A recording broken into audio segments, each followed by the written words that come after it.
How would you like to make your first million? Today we have Laurent Cohen, which is the founder of GetOblig.com, and he is a founder and operator who spent 3 decades building business in e-commerce, software as a service, and AI. Today he's the founder of GetOblig, wherein he rethinks local discovery by embedding plug-and-play AI voice receptionists directly into global business directory. Wow. He's passionate about building systems to scale without adding operational complexity. So, Laura, tell me, what are the 5 steps you recommend entrepreneurs in order to make the first million? Welcome to Unstoppable Podcast with Harry Sardinas, inspiring conversations with influential millionaires, investors, thought leaders, entrepreneurs who are making a massive difference with their innovative products and services, and sharing the challenges and wisdom of how they sold their first million. First of all, thank you for having me, Harry. It's a pleasure being here. So, you know what? Let's start with the first step. And I would argue that that first step was what I've achieved for the past 30 years. So it hasn't really changed, although the world has been changing a lot. And I think my first step is even more relevant today because I'm convinced that in order to succeed, you need to bootstrap. You do not need money. You need to work.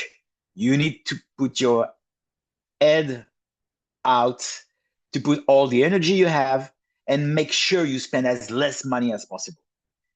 That's the secret, because you don't want to get overwhelmed with the responsibility of money too early in your project.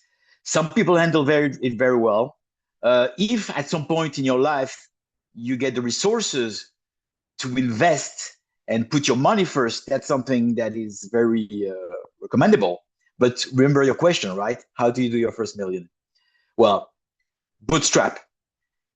Start by not only having an idea, because an idea is not a business. The next thing you're going to do is number 2, go talk with potential customers, even before anything is happening in your company. You have to level the playing field. You have to be out. You have to talk with 10, 50, 100 people and ask them, do you like my idea? Do you like my product? How would I make and build a product so you would buy it from me? Okay?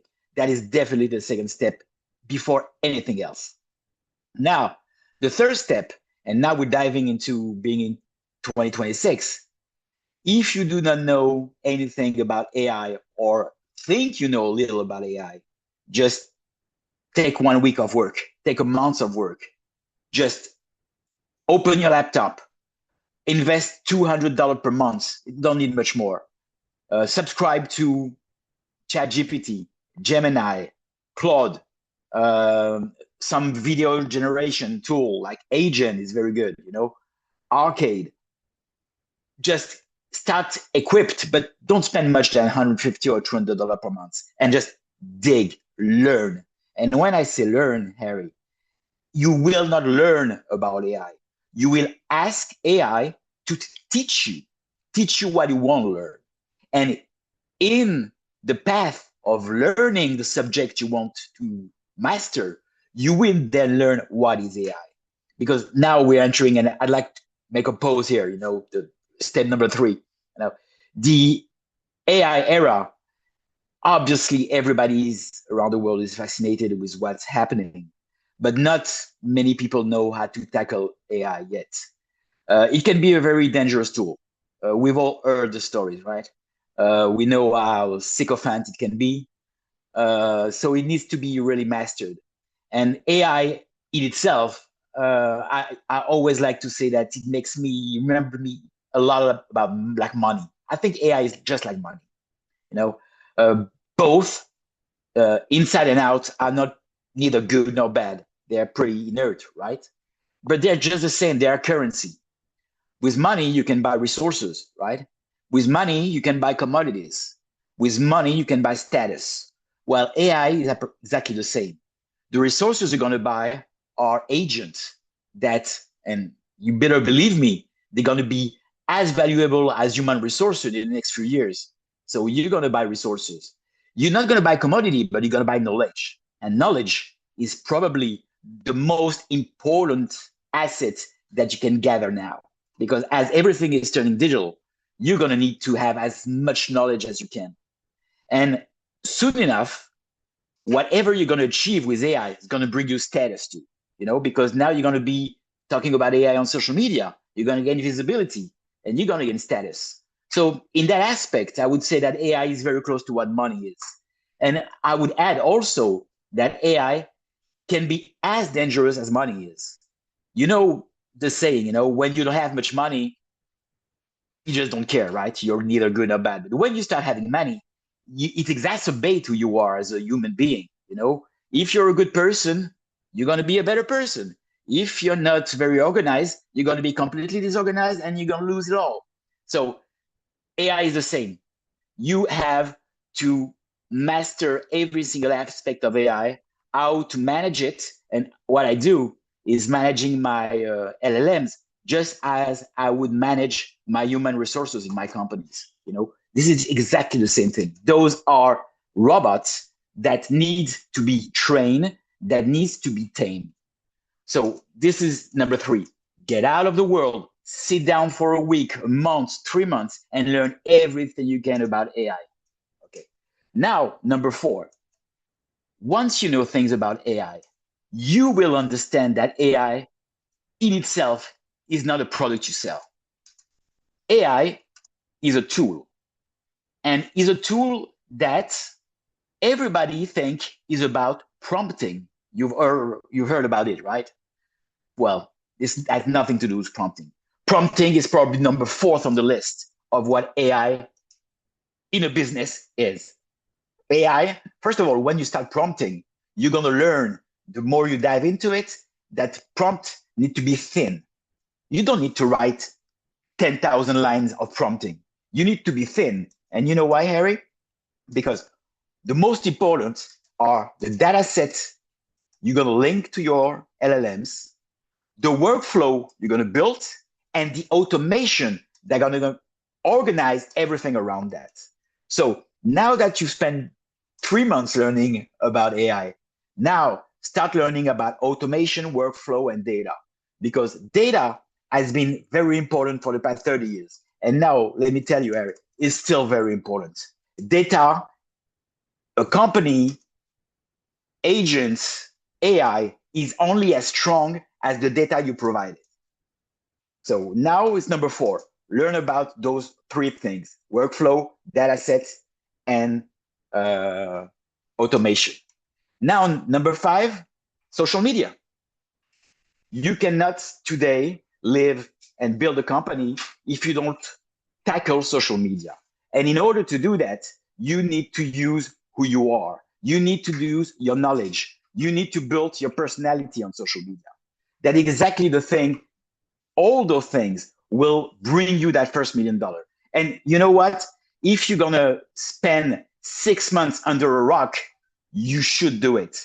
Because at the end of the day, you do not want to be the person in 10 years that still grind 40 hours a week to make your money.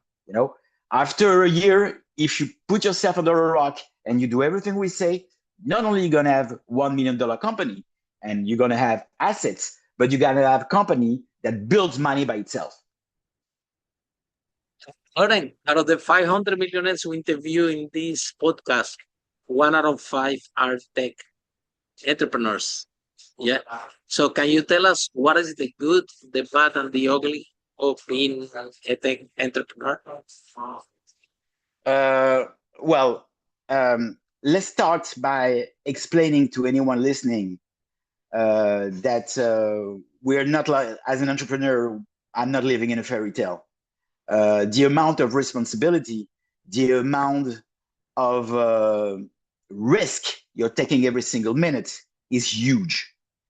Now, I would tell you that if you want to be, and I think that's what saved me in my life, if you want to be a successful entrepreneur, you need two things.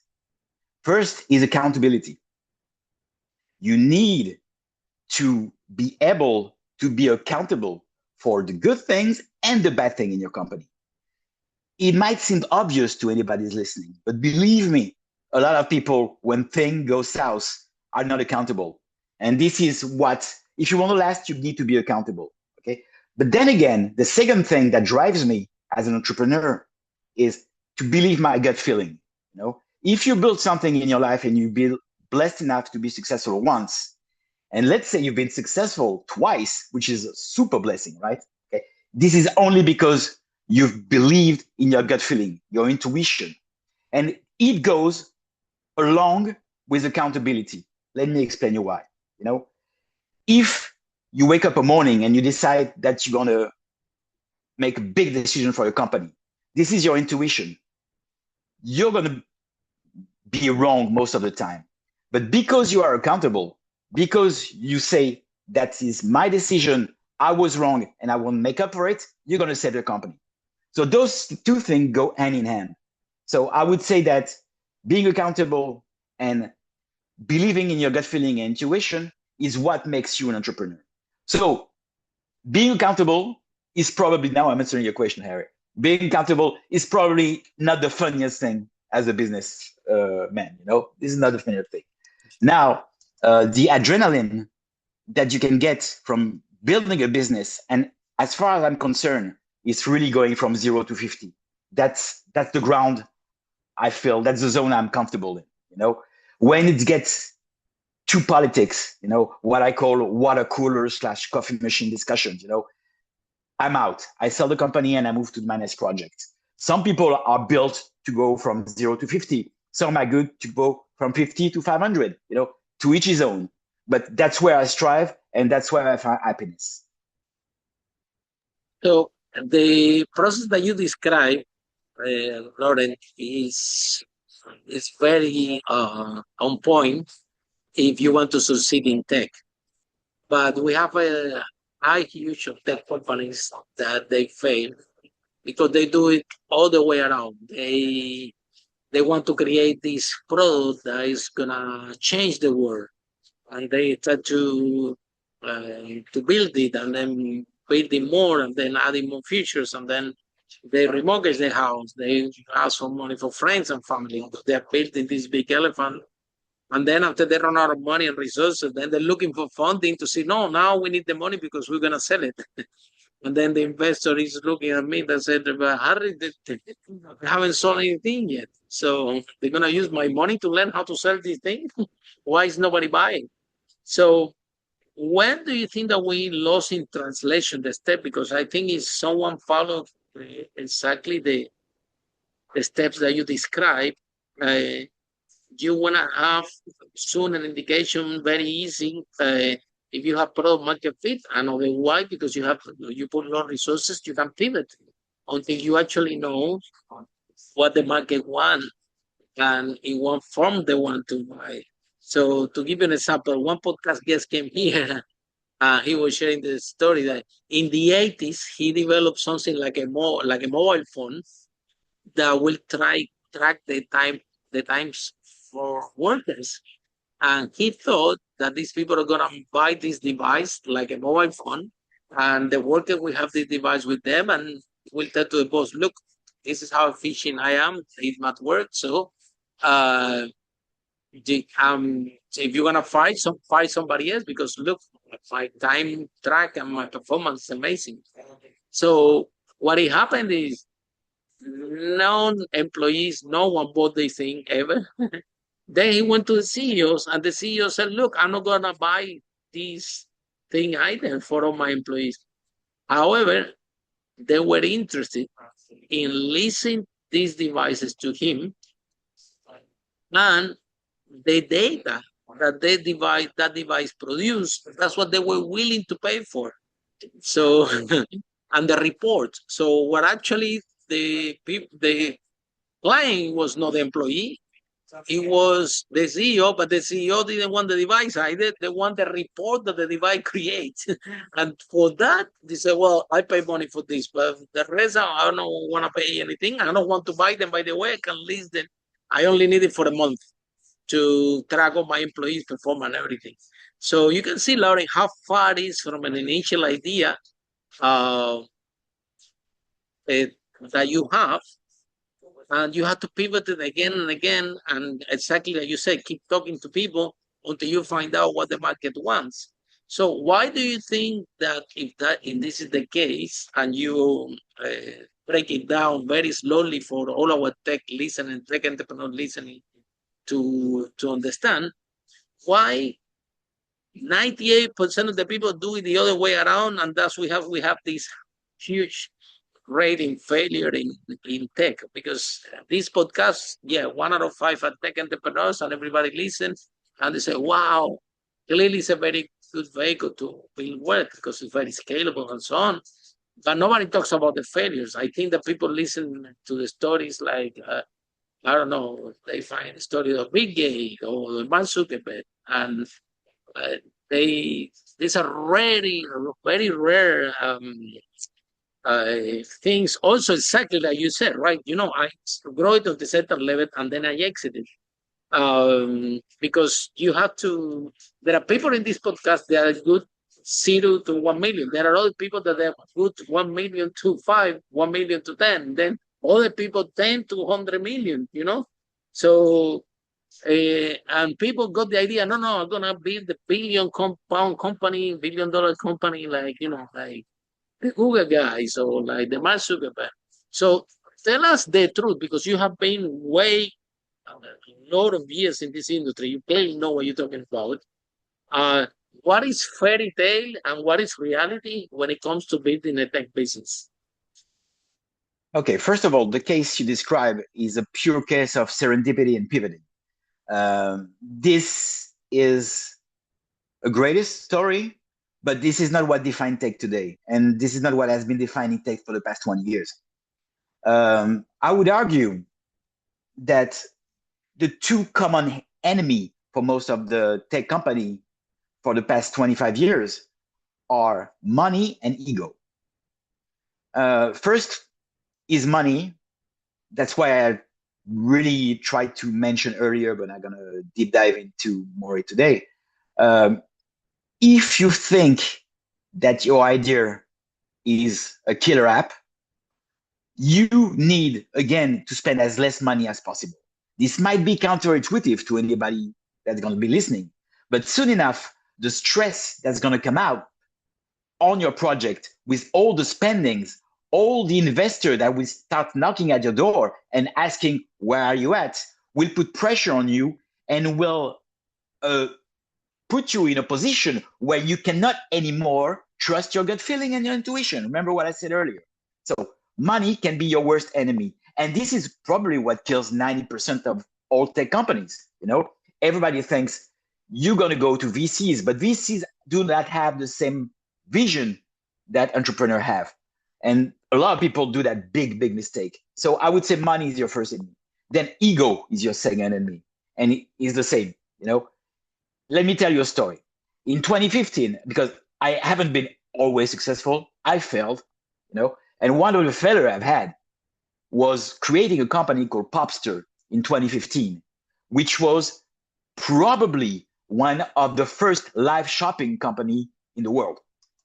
I created an app. People could download the app, work with products that were on the app, start selling them, and get percentage. Great idea. I had absolutely no doubt that it would be the QVC of Uber, Uber QVC.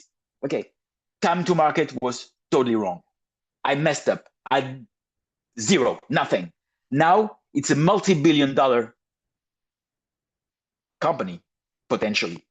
That was not for me. But you know what saved me? Two things. I did not invest much money, so it didn't hurt me. And second thing, I put my ego out of it after 3 years and said, you know what? What did I achieve? I've learned something. I've learned about time to market. I've learned about video streaming on app, which was very complicated 10 years ago. I've learned about producing that kind of content app on Android and iPhone. So I haven't lost anything. A little bit of money, a little bit of time, but a lot of learnings. I'm good. I'm out. I knew that it would be a multi-billion market too at some point. It was not for me. That's perfectly fine. If you put your ego aside and you don't invest too much money, how hurt can you be? Not that much.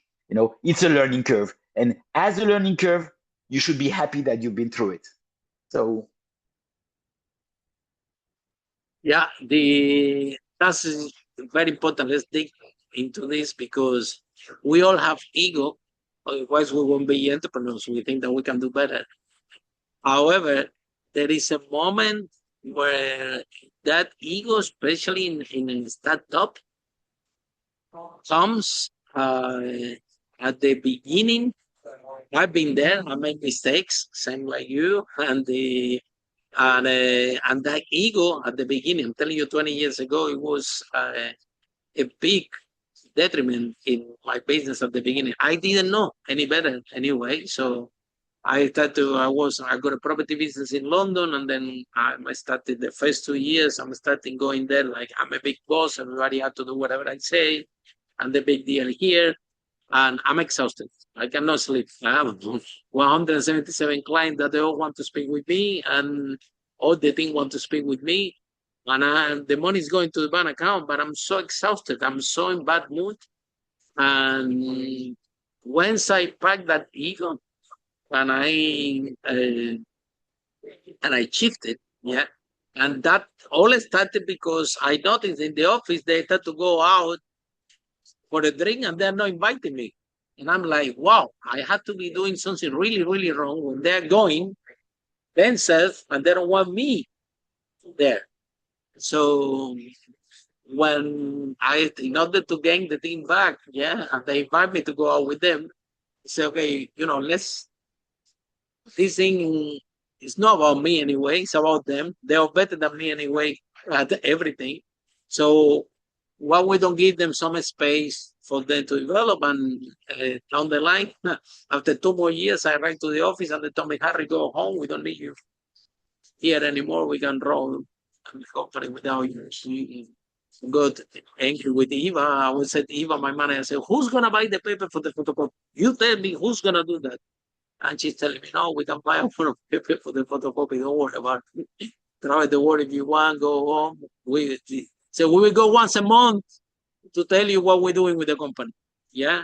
And to give you a report, but we got this. And it was an amazing change. But as a startup founder, I didn't know. I didn't know that I need to turn myself into a leader. I was thinking, okay, this is a fraud. I want to sell it and make some profit. And that's it. But I realized that I couldn't grow more. I was stuck because of that ego was in the way. Which, by the way, didn't serve any purpose because, as soon as I shift this thing, I was happy telling everybody the truth. I was happy telling everybody, look, you're not going to believe my team. They're amazing. They sent me home. I was so happy telling to everybody, and they were more happy because they want to prove that they can do it without me or with very little input. So I only had to solve one problem only. Then we bring on every month only one problem that they have. That's it. The rest they would take care. However, Laurent, when do you realize exactly that the ego or what message do you have for startup founders now that they are struggling, they are stuck, and this ego is playing a big part of it, and they haven't realized it yet?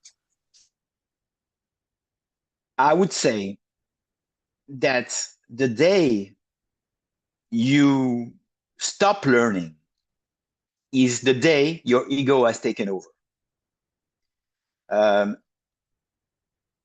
I've always, and I think it's part of the education of the way I was raised, I've always put a lot of value into education and self-education getting older.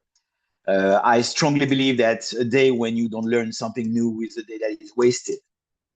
The day your ego takes over, that's the day when you start thinking, well, I know enough. I don't think I need to learn more. What I know is probably good enough, and I've proved it.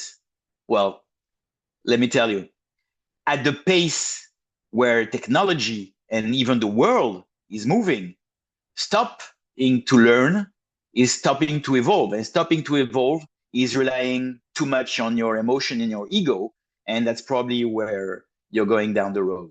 So that's the way I would measure it. If anyone is listening here, I would say if you haven't learned anything for the past 3 months, you better look at yourself in the mirror and ask if you're doing everything well.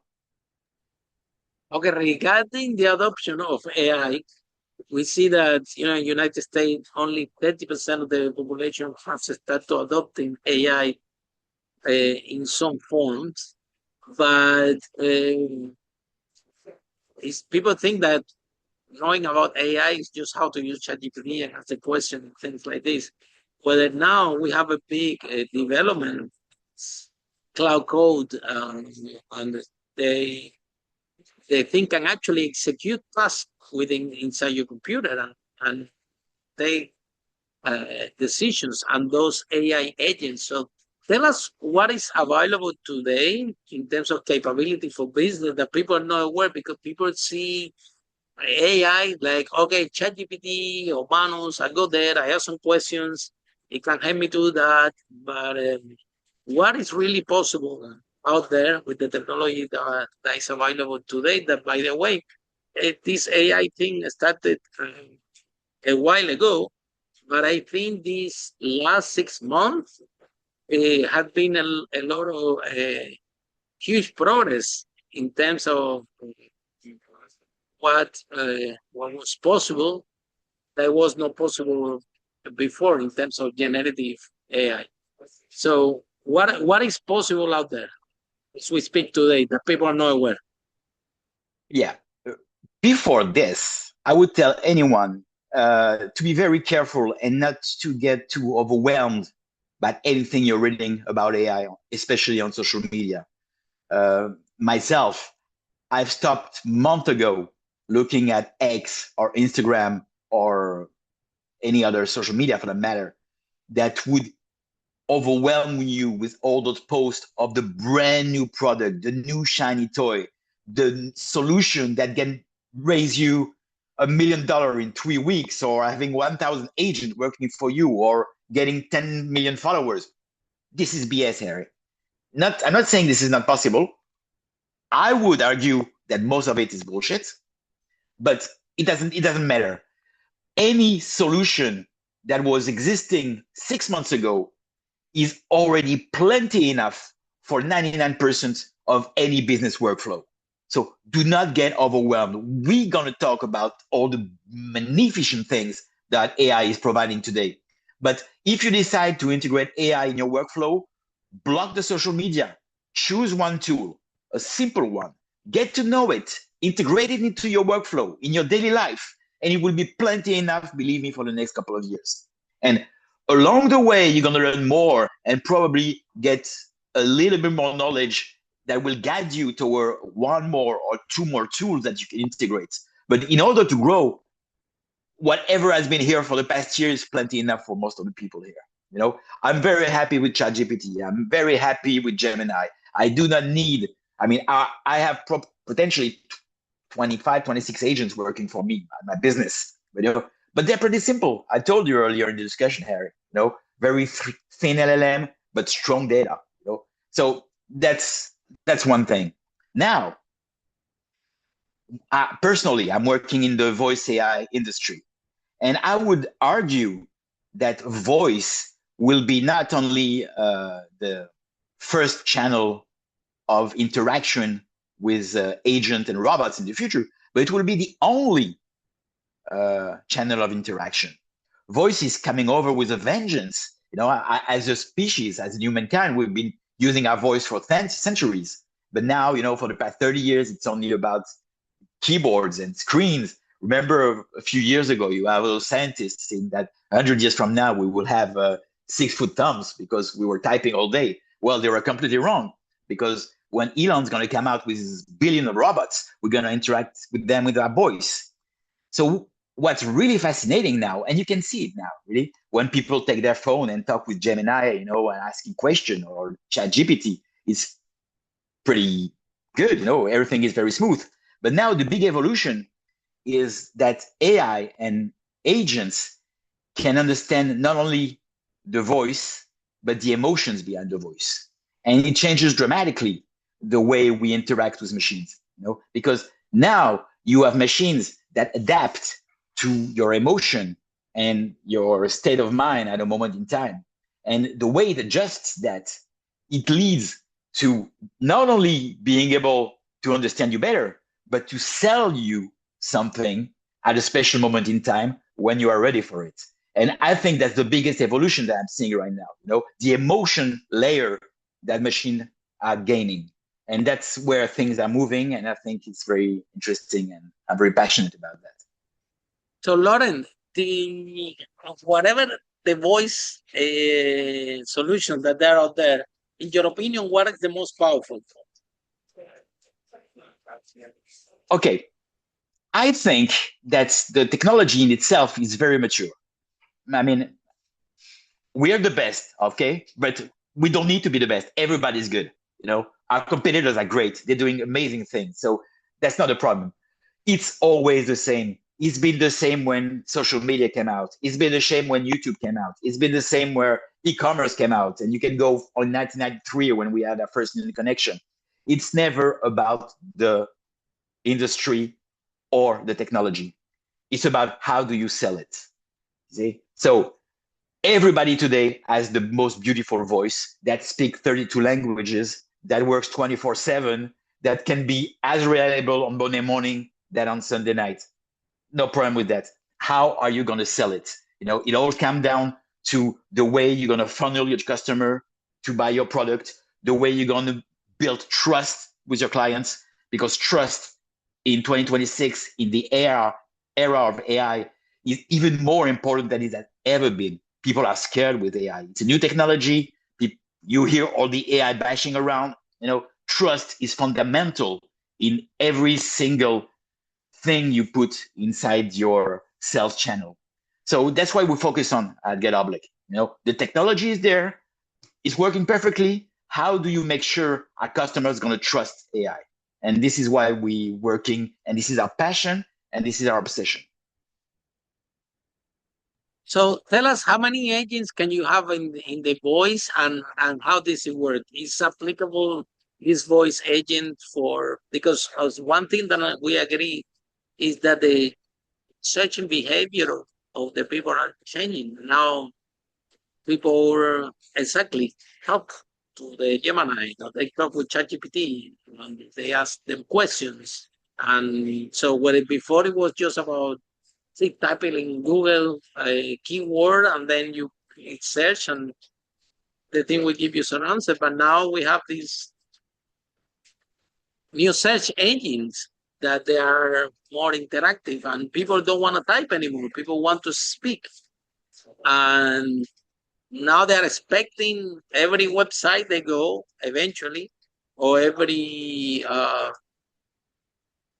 platform that they go, that they can actually interact and talk. Eventually we're moving to this. I'm thinking that it's not going to be any single website soon that doesn't have an agent that can literally speak and tell about the product, about the service, or what they want to do, and things like this. So what is your viewing this? How do you see do you see that that soon all the websites that they are out there, they're gonna have, like before, if you don't have social media, you are nobody. I think that now if you don't have a voice agent in your website, it's like you don't exist. So tell us a little bit more about this integration. Is it and how is the adoption of the people, the really people, when you're speaking with your potential clients? Are they keen to it, or they still have some resistance? First of all, you said something very interesting here. As every new technology, there's a certain ego aspect to it. It's the new shiny object. Having a voice AI is something that seems to be seen as bringing some value to the image of the company itself, especially when you're working like we do with local and small businesses. So this is one part of it, but this is not exactly what we want to build our product for. We want to be a long-lasting company that really, with no churn, with people believing in what we're doing and building with them our solution. So now there's two things. First of all, we tell our customers, because remember what I told you earlier, it's all about trust. We said, if you want to adopt such a new technology, start slowly. Let's say you're a small business, okay? When you start having a voice AI, you have a virtual phone line that is dedicated to voice AI. What do? You transfer your regular line to the AI on weekends. You transfer off hours at night, and you start understanding how it works. And you start getting customers that were calling when your shop was closed. And you say, hey, well, that's something good. I've spent $59 per month and I gained that customer that I would have missed because I left the office at 8 and he brought me $500 for a Botox injection, So you have that thing and you say, now you're getting trust. And when you move from that moment and you start being busy in the day, because now you understand that answering your phone 25 times during the day, where 12 of those calls were spam calls, 5 of those were only rescheduling calls or whatever little thing that AI can easily handle. You start transferring the call to the AI during the day. And what's happening here? As a business, you are moving from the emergency mode to the growth mode. You don't have to be hanging on your phone 2 hours per day. AI can do it very well, especially if it's built in a way that it had guardrails to protect the engagement and fallbacks, because some calls are very important and some calls need to be redirected to the business owner. Those things AI can do perfectly. So you build trust, you start slowly. And when you gain trust, you start growing. And actually, it's not only just voice, Harry, it's anything related to AI. Start slowly, integrate it step by step. And soon enough, it want to be in every single aspect of your company. But also, AI can do it perfectly if you train it effectively. Correct? That's very interesting. The thing about training, our directory, GetOblig, has 1.8 million business listing, but it has also 1.8 million AI pre-trained and deployed for each of these listings for free. Okay, so now we not only are providing an AI service, but we are building an AI voice knowledge graph. What I'm explaining here is that let's say business A has an interaction with our voice AI. That becomes a use case that is injected in our voice graph and used to train even more the other hundred and million of thousands of AI that we have. So training is from the knowledge base of the company, but it's also from the knowledge base of our directory. And that's where it gets interesting, because there's a whole voice layer that it's really a world that needs to be discovered. And we're trying to do that.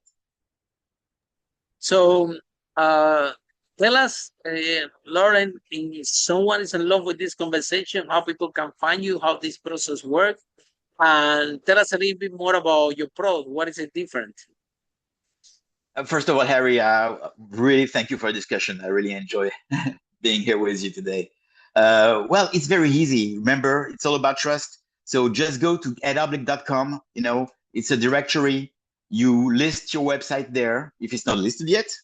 And you have an AI that is up and running within minutes, and it's free. So now you start interacting with that voice AI on the directory. And when you're ready, when you're happy with what you're experiencing, you can subscribe to that service, which costs $59 per month. And you will get a dedicated voice line. You will get a voice AI. You will get a widget like this one that's going to be on your website if needed. And it can even have a connection to your WhatsApp accounts. With all those tools, you can schedule appointments for your customers. You can answer questions about your service, business hours, pricing, you name it. You can filter calls, and it's going to be freeing a lot of people of what phone has been doing to them for years. So, last question.